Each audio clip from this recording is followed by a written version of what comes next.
That was funny. It's Dalton, everybody. I threw a jig over here. There's a heron sitting over there. So I threw a jig not far out in front of him. And I'm like, is this jig ever going to hit the bottom? I know it's not that deep, and it just wouldn't hit the bottom. So I started reeling. He already had it. He had taken off with it.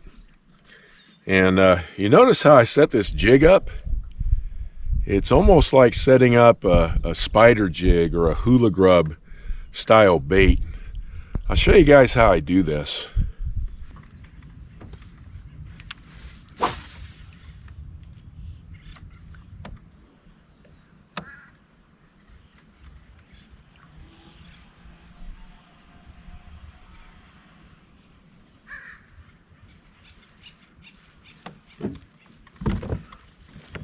Yeah, they're liking the presentation of this jig today. That time I wasn't getting a bite, so I just started slowly swimming just like I would a swim jig. A swim jig can be any jig. It doesn't have to be a special jig. You can swim a football jig if you want to. Pretty good little fighter right here. Oh yeah. Yeah, he took that jig really good. Yeah, little fat guy right there. He's bleeding a little bit, not too bad. What happened was the hook got him under the gill, and I got it out, but he just kind of hit that one funny. So sometimes what I do with these jigs is I'll try over here. I haven't. No, hang on, let me reposition the boat. So when I'm fishing these jigs this way, I look for stuff like this. I got a flat that goes like 2 to 4 feet right there, and then there's like a deep drop off. So what I do is I'm going to cast out, and I love throwing a jig, and I know I'm already in shallow water. There he is. Look at that. Just as soon as it hit, this thing looks just like a spider jig. Oh, he got off. Oh no, he came. Did he come back for it? I'm not sure on this one. Anyway, I got a fish. And boy, he hit it. He hit it extremely quick. Nice fighter. Very strong fish. I feel like one got off and then another one grabbed it. Because my line just went totally slack. Yeah, this is a good fish right here. That's why I like a jig, man. You just got a chance of catching a really nice fish. And this is a really nice fish. I mean, that's a good fish right there. Good fish on a jig. Now, what happened with that one, wow, that's a nice fish. What happened with that one, he just hit it as soon as it hit the water. I mean, that water, you know what? It really wasn't that shallow right there. It was probably about 8 or 10 feet. You know what he did? He grabbed that sucker as soon as it hit the water, made me think it hit the bottom. So let me try to show you again. So I cast out. The thing about throwing a Hula Grub style or spider jig, you want to let it drop straight down, because that's just a lot of times how they hit it. Now here's what I do. I just take it, give it a couple little drags, no bite. I put my rod tip down and I reel real slow. Ooh, I missed him. I reel really, really slow. And I try to keep it toward the bottom, and a lot of times that's how I wind up getting him. My drag was too loose. That's why I missed him. Yeah, I gotta reset my drag. But you can kind of see what I'm doing here. And I'll let me reposition the boat again. So I'm fishing about 10-12 feet. Cast it out, give it some slack, keep an eye on the line, because they're taking this thing on the fall. It's dropping. and there it hit the bottom. So what I want to do is give it a little pull just to make sure I don't have one on. And then I put my rod tip down and I reel incredibly slow. I'm using a 3/8 ounce. Oh, I just got another bite. See if he'll come back for it. But by doing this, they're using it kind of like a little swim jig. They're really going after it. So they either are hitting it on the fall or they're hitting it when I'm swimming it. The other thing you're going to notice, if you haven't already, no weed guard. I took the weed guard out. Now, I put my weed guards in my jigs with epoxy. I use DevCon epoxy. I don't like using super glue. But what you do when you want to pull a weed guard out, you take a pair of pliers and you just slowly begin to work that weed guard out. It's going to take a little bit, but you can eventually get the weed guard out of there. The other thing you can do, get on Tackle Warehouse, whatever, get you a little bag. They're not expensive. Get you a little bag of medium weed guards. Take you some epoxy. If you want to use super glue, you can. You can always put another weed guard in your jig. But when I'm setting it up like a spider jig and I don't have weeds to get hung up in, I like to take the weed guard out. It just kind of increase my bite ratio.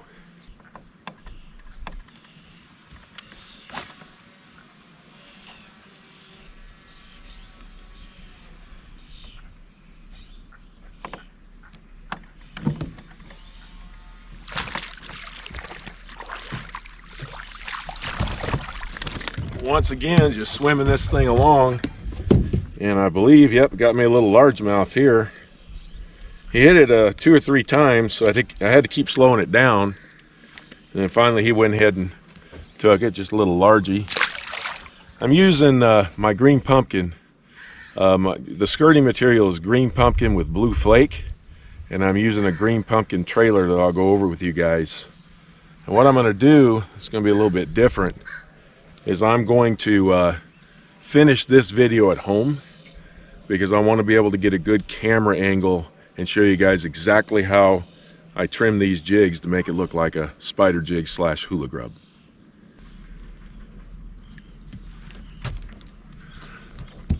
So these trailers right here, they're hula grub style trailers. You can get them in a lot of places. Tackle Warehouse, Bass Pro Shop has them.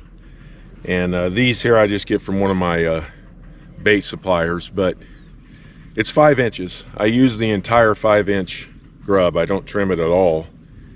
And it's got a lot of flap. I was thinking about making some of my own. I'd have to get the mold for it. I know where to get it. And I could do some different colors. If you guys would be interested in me making something like this and you'd be interested in getting some, let me know in the comments, and that'll tell me if I need to go ahead and start making those. Another thing about this technique, when you see bass that are up high, like there's bass that are anywhere from 7 to 10 feet below the surface in 21 feet of water, it's a good technique because what they'll do is they'll chase this bait down. They'll either hit it as soon as it's dropping, which happened to me several times today. I thought it was on the bottom and it wasn't. Or as it's going to the bottom, as soon as you give it a little move, they'll just grab it. It's just a great technique. This lake is really good for this. It's got a lot of water clarity, so they can see this bait from a long ways away.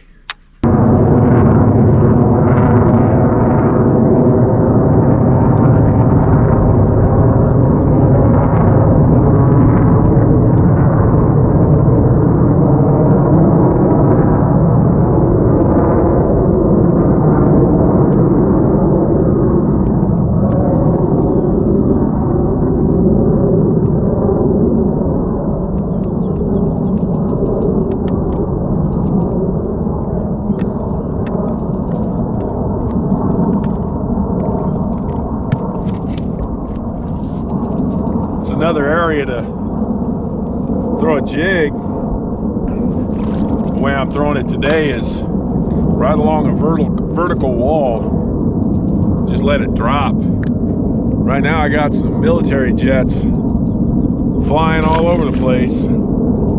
It's not bothering the fish.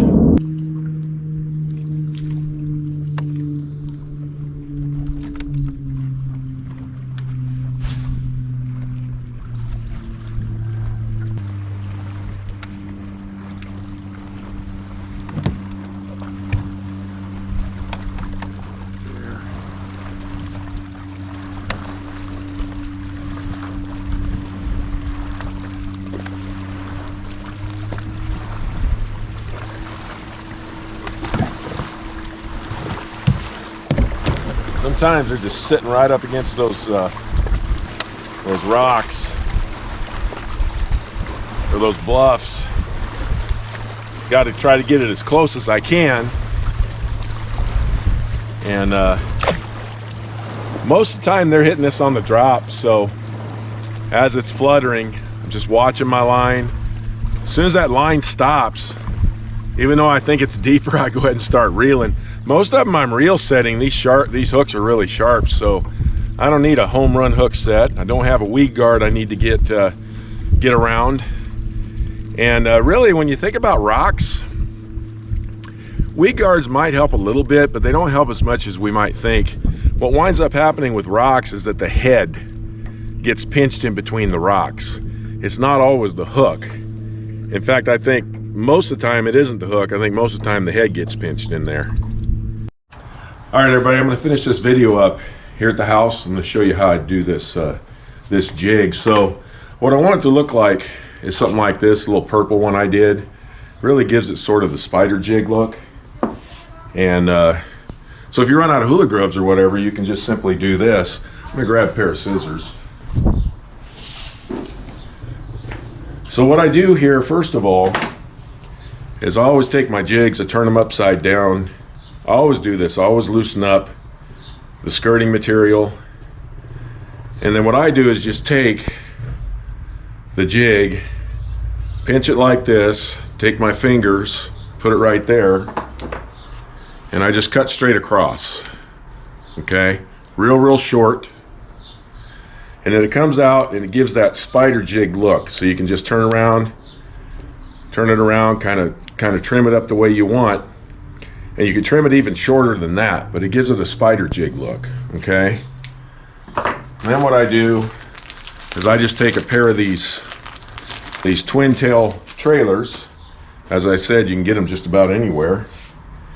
This is a 5-inch. I use the whole entire thing. And I'm just gonna run it through. It's just real simple. Works out real good. Caught a bunch of fish on this thing, got a bunch of bites.